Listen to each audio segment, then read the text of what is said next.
ശബരിമലയിൽ ഇന്ന് തങ്ക അങ്കി ചാർത്തി ദീപാരാധന നടക്കും. ഉച്ചയ്ക്ക് 2 മണി മുതൽ വൈകിട്ട് 5 വരെ ദർശനം അനുവദിക്കില്ല.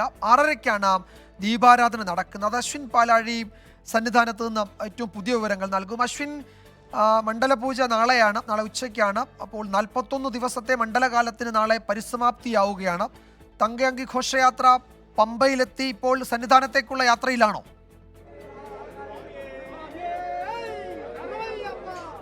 വിജയകുമാർ പമ്പയിലെത്തിയിട്ടുണ്ടെന്നാണ് മനസ്സിലാക്കുന്നത്. അവിടെ ദേവസ്വം മന്ത്രി വി എൻ വാസവനാണ് ഈ തങ്കയങ്കി രഥഘോഷയാത്രയെ സ്വീകരിക്കുന്നത്. 1973 തിരുവിതാംകൂർ മഹാരാജാവായിരുന്ന ശ്രീ ചിത്തിരുന്നാൾ സ്വാമി അയ്യപ്പന് ചാർത്താൻ നൽകിയ തങ്കയങ്കി, അത് ചാർത്തിയുള്ള ദീപാരാധന ഇന്ന് വൈകുന്നേരം 6:30-ക്കാണ്. അത് വലിയ പ്രസക്തിയുള്ളൊരു ചടങ്ങ് കൂടിയാണ്. ശബരിമല മണ്ഡലകാലത്തെ അപേക്ഷിച്ച് തീർത്ഥാടകർക്ക് വലിയ കാര്യമുള്ള അല്ലെങ്കിൽ വലിയ വിശ്വാസമുള്ളൊരു ദിവസം കൂടിയാണിന്ന്.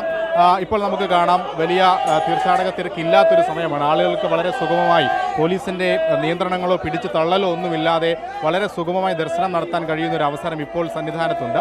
അതിൻ്റെ കാരണമെന്ന് പറയുന്നത് ഇന്ന് തങ്കയങ്കി രഥഘോഷയാത്രയോടനുബന്ധിച്ച് 11 മണി മുതൽ തീർത്ഥാടകരെ പമ്പയിൽ നിന്ന് കടത്തിവിട്ടിരുന്നില്ല. അതുകൊണ്ട് തന്നെ 11 മണിക്ക് മുൻപ് മല ചവിട്ടിയ ആളുകൾ മാത്രമാണ് ഇപ്പോൾ സന്നിധാനത്തുള്ളത്. ഇന്ന് അധികമായി 1 മണിക്കൂർ തീർത്ഥാടകർക്ക് ദർശനത്തിനുള്ള സമയം കൂടി അനുവദിച്ചിട്ടുണ്ട്. സാധാരണ നിലയിൽ 1 മണിക്ക് നടയടച്ച് 3 മണിക്ക് വീണ്ടും തുറക്കുകയാണ് പതിവ്. എന്നാൽ ഇന്ന് തങ്കയങ്കി ഘോഷയാത്രയുടെ ഭാഗമായി ദീപാരാധനയുടെ ഒക്കെ ഭാഗമായി 2 മണി വരെ ദർശനം നീട്ടിയിട്ടുണ്ട്. അപ്പം 5 മണിക്ക് മാത്രമേ നട തുറക്കുകയുള്ളൂ.